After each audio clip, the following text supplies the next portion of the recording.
Hi, welcome to 60 Plus Crazy. In this short video, we are going to see a very important aspect of our mind, how it works. And we will also explore in Bhagavad Gita how Krishna makes this clear to all of us. So we will take one sloka as an example, and after that we will go through a very popular book. So chapter 18, sloka 38, and there are a few more slokas after that, but we will just look at one sloka.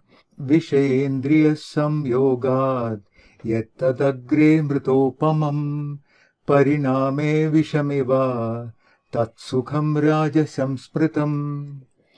Pleasure from sense contact, which is nectar-like at first, but poison-like in the end, is the nature of passion or rajas. We will keep this, so we'll come back to this slogan in the end. Let's look at the book that I was referring to. So the book is Thinking Fast and Thinking Slow.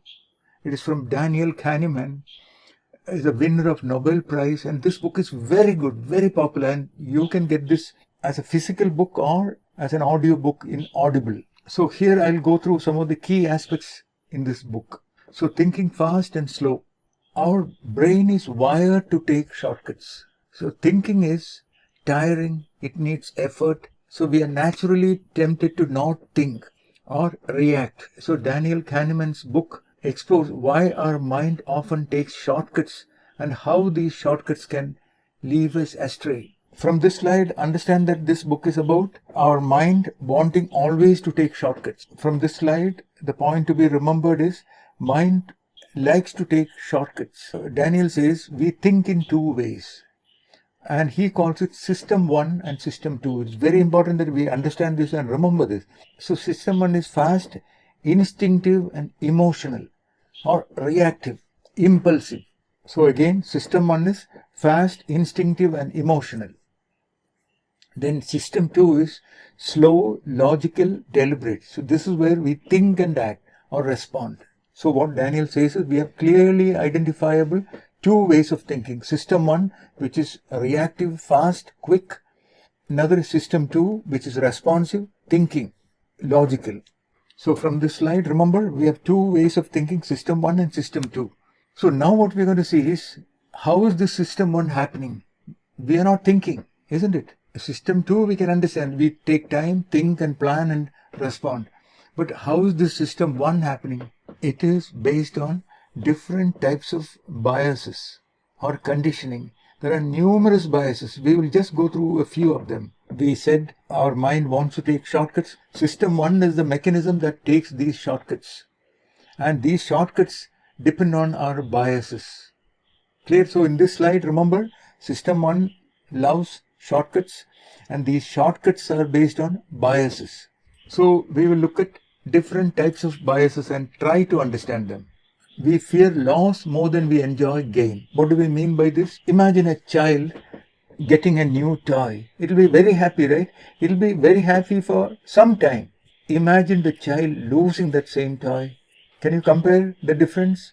A child will cry and be sad for a very long time, isn't it? So this is our nature.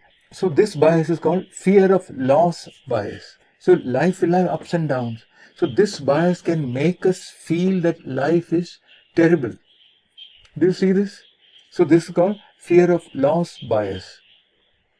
Just understanding these biases itself is good enough.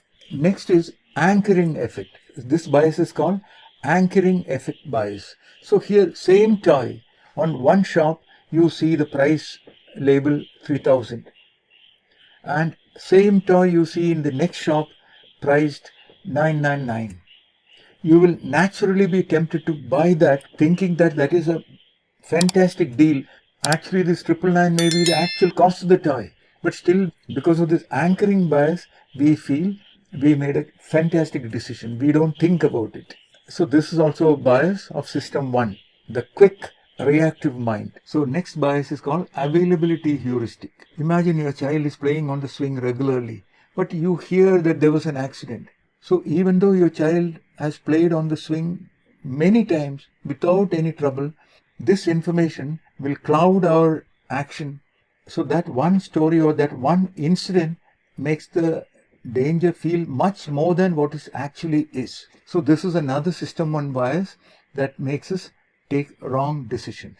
So next system 1 bias is halo effect. How our perception gets distorted with the first impression. For example, a teacher sees a very well-dressed student and then comes to the conclusion that this is a good student, studious, disciplined student. That may not be the case. So teacher will jump into wrong conclusion just with the outer appearance.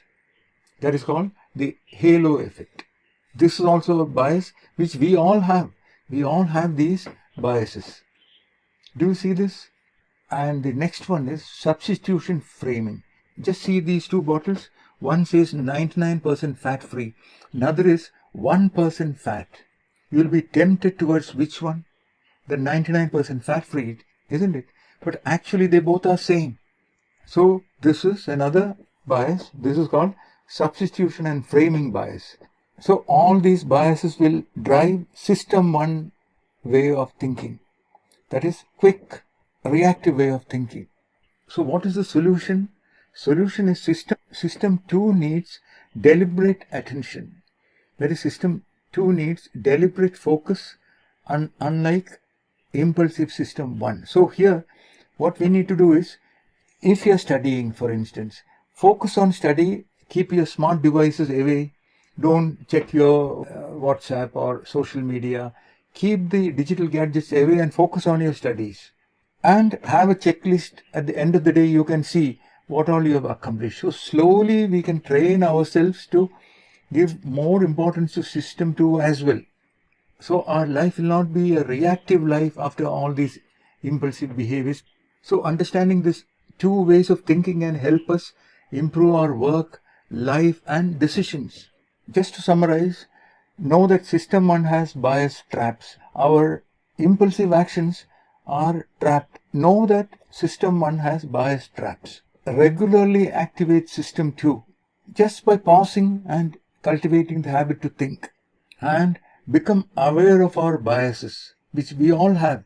Especially end of the day, when you make your daily journal, you can just make a quick note of the impulsive reactions that you had. So coming back to Bhagavad Gita, where Sri Krishna is saying, that is chapter 18, sloka 38, Vishayendriya samyogad yattadagre mritopamam pariname vishamiva tatsukam raja samsmritam. Pleasure from sense contact, which is nectar-like at first, but poison-like in the end, is the nature of passion or rajas. We can split into two ways. Shreyas, which is actually system 2, that is thinking and acting.